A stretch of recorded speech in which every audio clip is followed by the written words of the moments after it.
We are actually recording this for anyone who couldn't make it with us today. It looks like we have 105 people on this first navigating nonprofit navigation series. So we are delighted to have you all here with us from the Midwest Center. And I am going to assume that everybody can see my screen, and Cindy will tell me if that's not true since her face is up.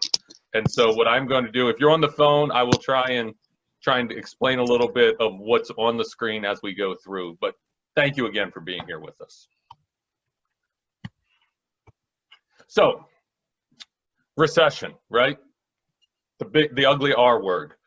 I mean, technically, from an economics perspective, you have to have 2 quarters of growth that are declining, of negative growth to be in a recession. But I think we can probably all agree that COVID has thrust us through that kind of economic definition and directly into a recession. And I think the key point that I would like to elevate for everybody is that there's a book by Marshall Goldsmith which says, "What got you here won't get you there." And I think it's fair to say that, right, that the plans that got your organization to where you are today are not going to be the plans that will probably get you out of this. The environment's changed. We're in a shifting environment. The rules have changed. The way our donors and stakeholders interact with us is going to be forced to change. And so we really need new plans and new approaches. And that's really the spirit of what we're going to talk about today.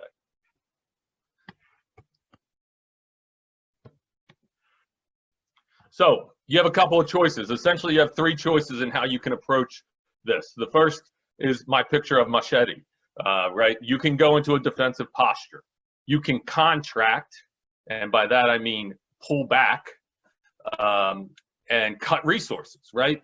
And the machete is not an unintentional choice here. I could have picked a scalpel. That would have been inappropriate for this particular strategic approach, as the strategic approach that this choice here is one that people make where they're just going to cut costs. They're going to try and preserve your financial corpus as much as possible. And really the purpose here is just preservation of resources. It's the idea of, I'm going to hunker down and try and wait out the storm that we're going through right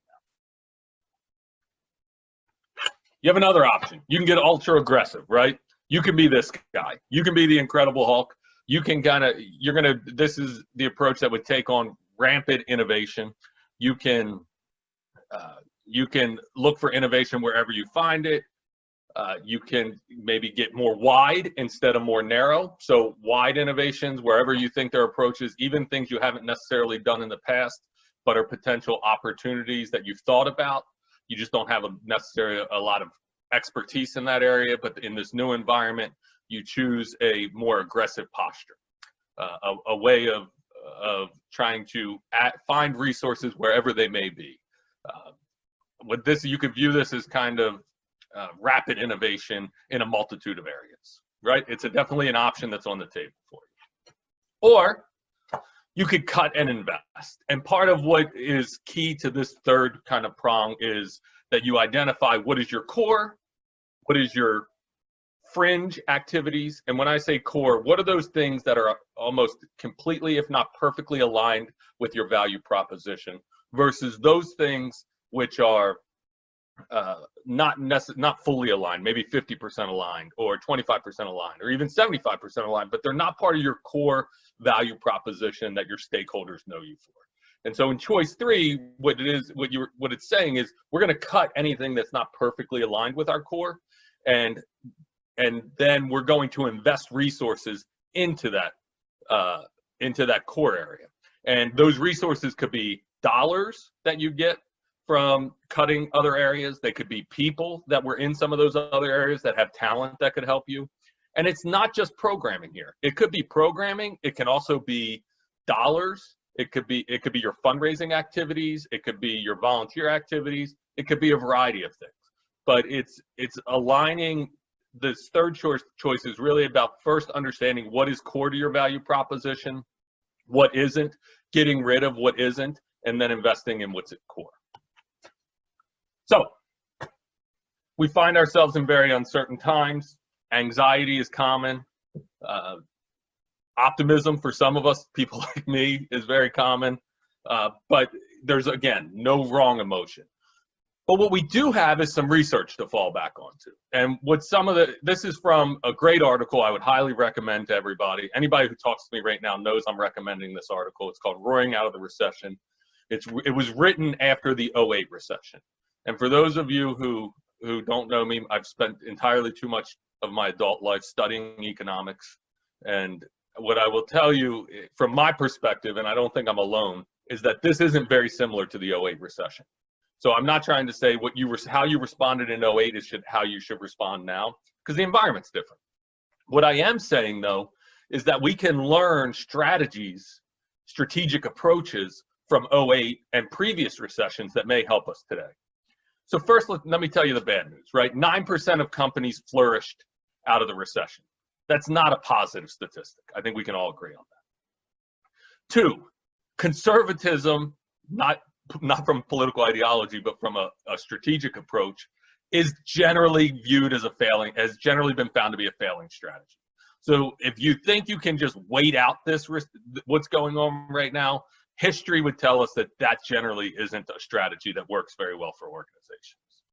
What does work, and this goes back to that poll question from when we started, what does work really well is redeploy to the core and then innovate. Redeploy and innovate. So you may be saying, what about if I want to just be an aggressive innovator? Well, the history tells us aggressive innovation in this time doesn't work. And it generally doesn't work because what got us here isn't going to get us there, right? So one of the things we really need to do is simplify.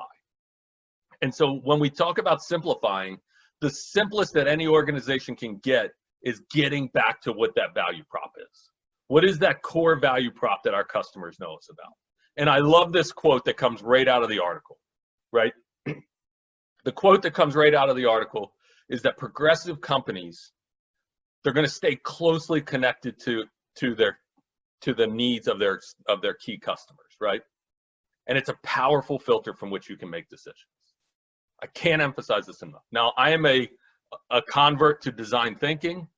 I believe in design thinking. I believe in the power of it. And this is an approach that is very consistent with that orientation. So when we talk about understanding our value prop, we're also talking about making sure we're connecting with our core stakeholders during a time like this so that our innovations are key to solving the pain points of those core stakeholders. That's what we're really talking about.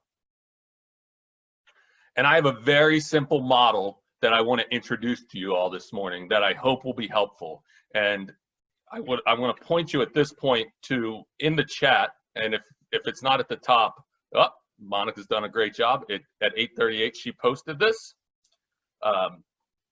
You can go, I would recommend you do it right now. You go to UMKC, you click the link that says umkc.app.box.com.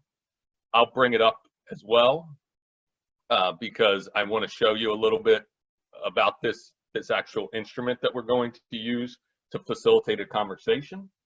And we're giving it to you so you can use it even after the conversation. So you can use it when you go back to your organizations and work with them also. One thing I want to tell you is that when you bring up the screen, Cindy, can you see my screen that says your download is in progress, or you still see my PowerPoint?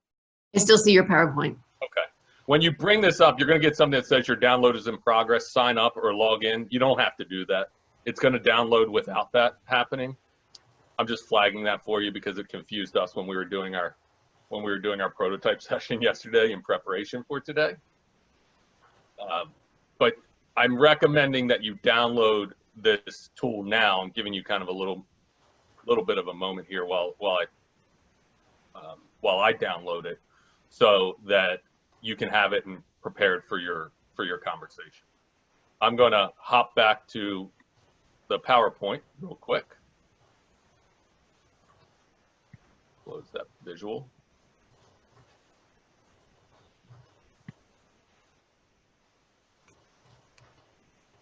All right, so I'm back on my PowerPoint. 3-step model I'm asking you all to consider that I think will be helpful as you kind of navigate through this phase and build a resilient organization. First, identify your value proposition. Straightforward value proposition. If you want to, if the language I'm using isn't familiar with you, this is what people know you for. This is who, if I asked, what is Starlight? Someone would immediately say, this is what Starlight is. If I asked what Literacy Kansas City is, someone would say, this is what Literacy Kansas City is.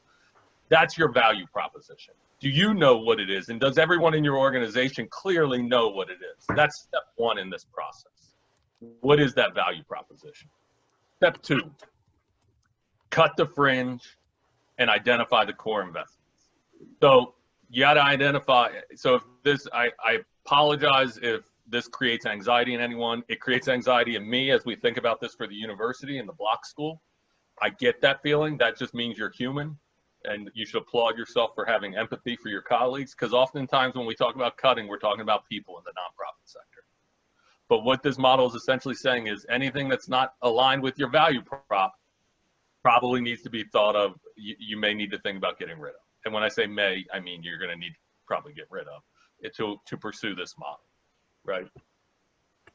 The good news is that as we do cut and identify core investments, it doesn't mean we have to lose everybody that we're cutting.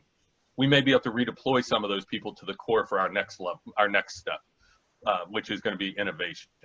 Step three, engage our stakeholders to define the problem. So we've already defined the problem. What this should say is engage your core stakeholders to reframe the problem. And this means you're going to have to go talk to some of your customers, your donors, your vendors, anybody where the problem is. So if your issue right now is programming, who are the stakeholders associated with that programming? Go engage them, see what their pain point is in this new environment. And then finally, innovate. You're going to innovate. And we could do an entire other session, and maybe we will, on nonprofit navigation series on approaches to innovation. But the worksheet goes into greater detail on how to answer some of these questions.